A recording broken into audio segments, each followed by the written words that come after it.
Hello tout le monde Salut à tous et bienvenue dans cette nouvelle vidéo. et bienvenue dans cette vidéo. Donc comme vous le voyez, on est de retour aux États-Unis. On va vous expliquer un petit peu la fin du voyage à Punta Cana et comment on a géré un petit peu les maladies des filles quand on est à distance en voyage. Et aussi vous faire un retour sur notre fameux visa américain. C'est parti! C'est parti! Just listen to me as I say. Listen to me as I slow it down. Dreams still yours if you want it. Enjoy the ride, 'cause those ups and those downs is what makes it worth it. Voilà, arrivé sur un petit spot. Merci! Donc on a cherché un parc pendant un petit moment pour être au bord de l'eau et on a trouvé cet endroit.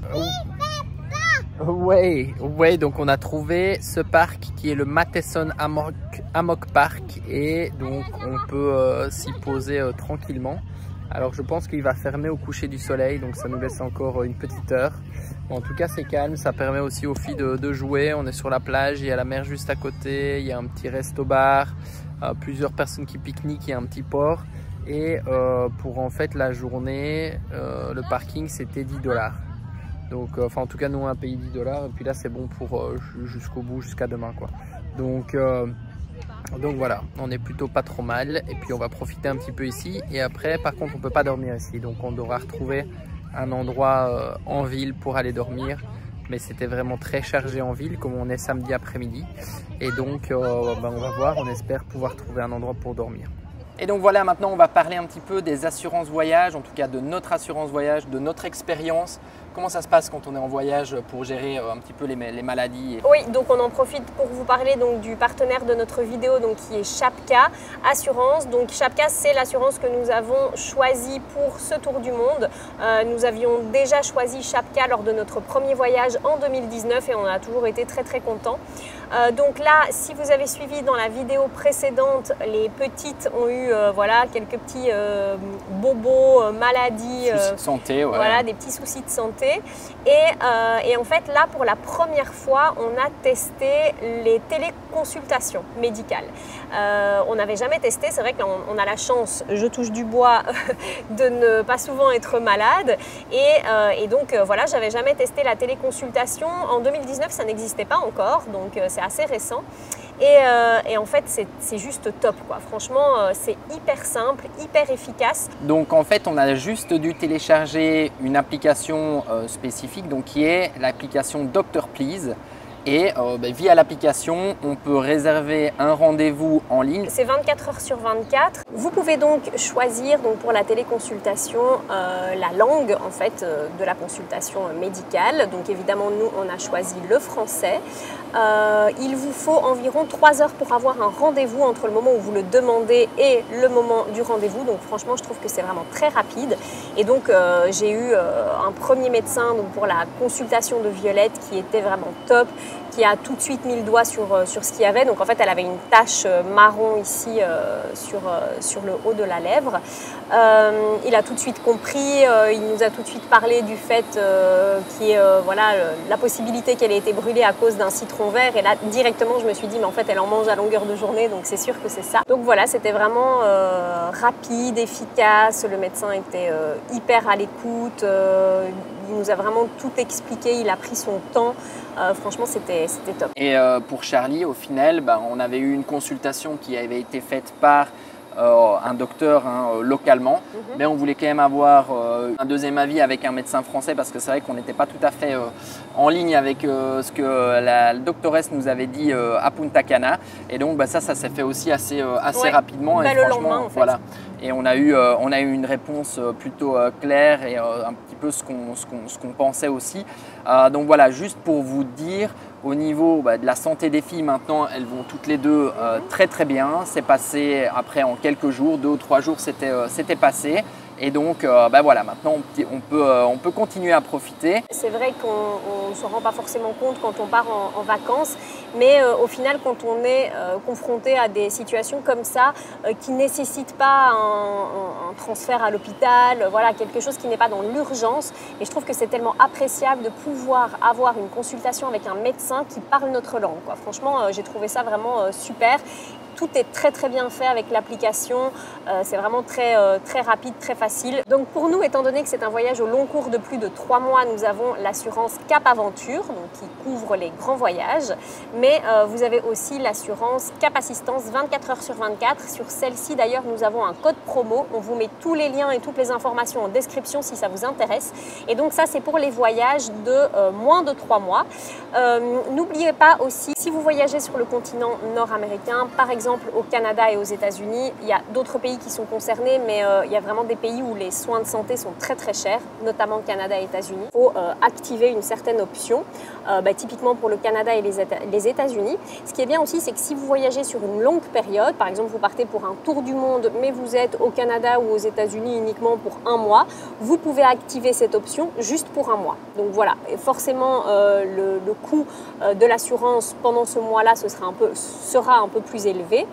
Mais au moins vous êtes sûr d'être bien couvert. C'est vrai que les frais ici peuvent être exorbitants, genre pour une crise d'appendicite ça peut être 10 000 $ pour vous faire opérer, quoi. Donc franchement il vaut mieux être bien assuré, c'est vraiment très important. Donc n'hésitez pas si vous avez des questions, parce qu'il y a vraiment plusieurs assurances proposées par Chapka.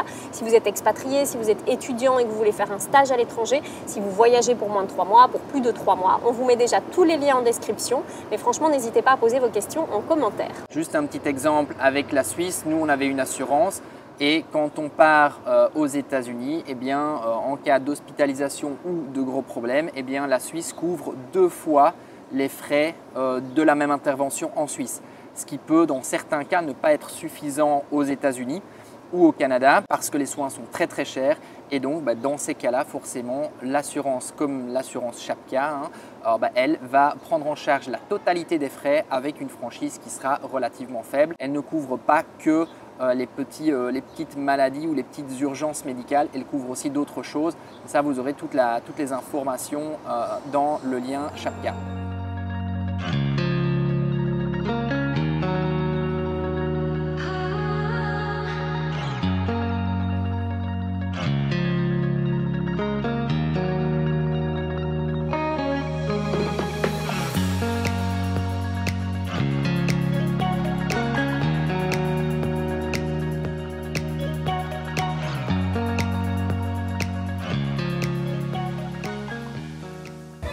Bon, on y est finalement, c'est ouvert.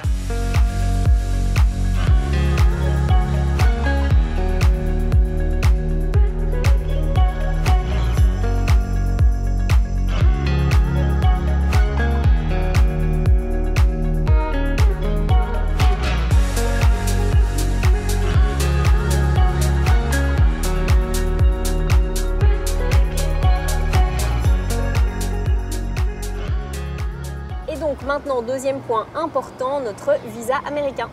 Oui, et donc comme vous l'avez vu, on est de retour à Miami. Donc ça, c'est une bonne chose. Ça veut dire qu'on a pu rentrer. Ça veut dire qu'on a pu rentrer aux États-Unis. Et donc, on va juste vous expliquer un petit peu comment s'est passé le processus pour nous et ce qu'on a également comme type de visa, parce que c'est important. C'est vrai qu'on entend beaucoup de choses actuellement voilà, sur les réseaux par rapport à des personnes qui ont tenté de rentrer aux États-Unis ou aux États-Unis. Des influenceurs surtout. Voilà, c'est ça, et qui se sont fait recaler à la frontière. Sachez quand même que chaque situation est un petit peu spécifique. La plupart des influenceurs, même la totalité, je pense, des influenceurs qui ont essayé de rentrer. Ceux que j'ai vus, en fait, vous êtes plusieurs à m'avoir envoyé des réels ou des posts d'influenceurs qui avaient été bloqués aux frontières.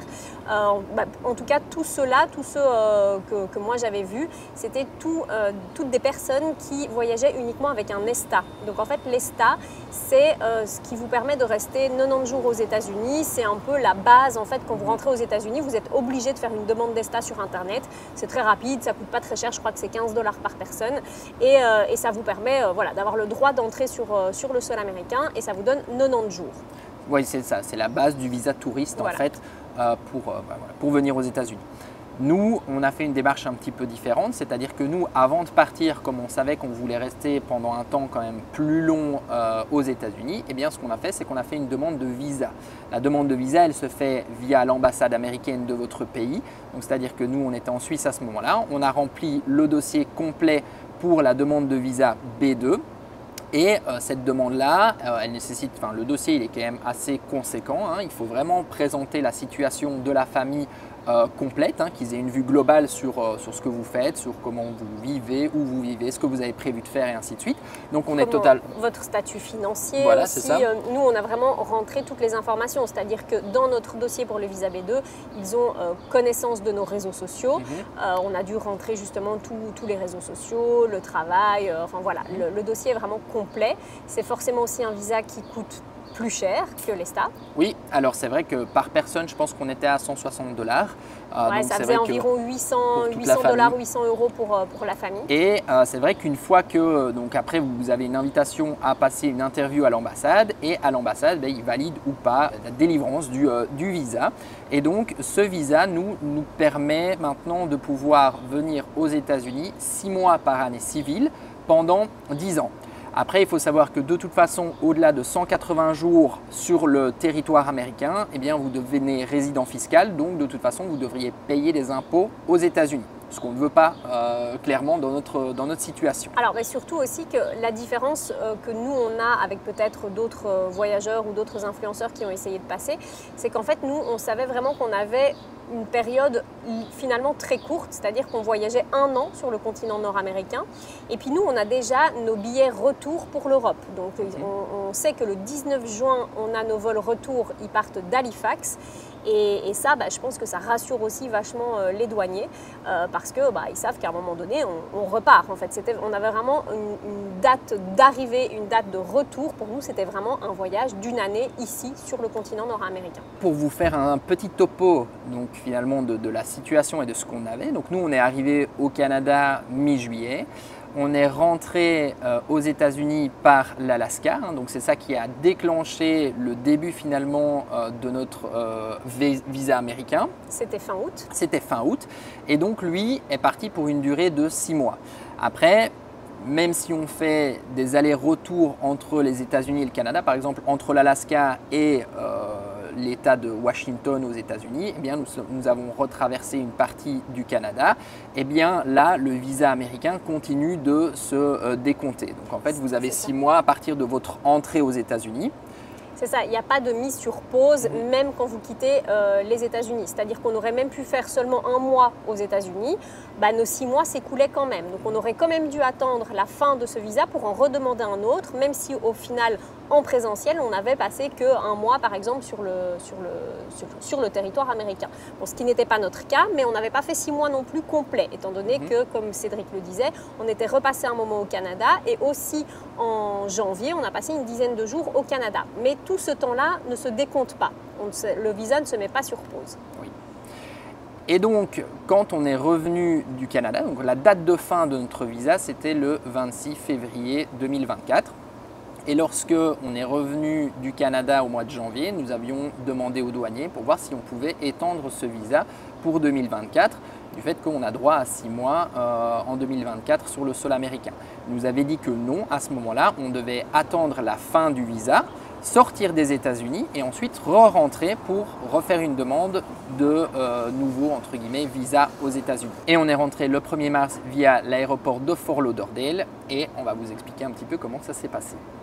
Bon, forcément un petit peu d'appréhension, on entend plein de choses, donc voilà, même si on était finalement assez confiant parce que notre visa nous donne droit à 6 mois, comme on vous l'a dit, par an, par année civile, ça veut dire que nous, en 2024, on n'avait passé que 2 mois, janvier et février. Donc c'est vrai que légalement, normalement, il n'y avait pas vraiment de raison qui nous donne pas ce visa, mais c'est toujours un peu stressant, on entend toujours plein de choses, donc forcément ça reste dans un petit coin de notre tête. On arrive à l'aéroport, évidemment il y avait énormément d'arrivées, donc il y avait un monde de folie aux douanes, on a attendu 1h30 pour pouvoir passer. Mais à partir du moment où on est arrivé devant le douanier, alors déjà on est tombé sur quelqu'un d'adorable, Ça a pris, je pense, 2 minutes, le temps qu'il valide un peu les passeports. Il nous a juste posé une seule question. Il nous a demandé combien de temps on souhaitait rester. Donc là, Cédric lui a dit qu'on voyageait pendant 1 an, qu'on avait déjà fait une bonne partie aux États-Unis en 2023 et en début 2024. Et que là, on souhaitait remonter vers le Canada et en sachant qu'on terminait notre voyage le 19 juin et que le dernier mois, on allait le passer au Canada. Et il ne nous a posé aucune autre question. Non. Nous, on avait pris plein de documents, on avait déjà imprimé nos billets d'avion retour, voilà, pour vraiment leur prouver qu'en fait, on ne souhaitait pas rester sur le continent américain et qu'on n'allait pas faire sans cesse des allers-retours en fait, entre je sais pas, le Canada, le Mexique, les États-Unis. Mais il ne nous a rien demandé, il nous a juste dit que c'était un super voyage, il nous a souhaité bon voyage. Après, c'est vrai que voilà, il y a toujours beaucoup d'appréhension dans ce genre de cas. Je pense qu'il faut essayer d'être un maximum préparé. Après, c'est un conseil qu'on peut nous peut-être vous donner, mais soyez clairs aussi dans vos propos quand vous dites les choses. Voilà, nous on explique, on est transparent avec eux, on dit ce qu'on fait, on a des documents qui peuvent qui peuvent aussi attester de ce qu'on explique.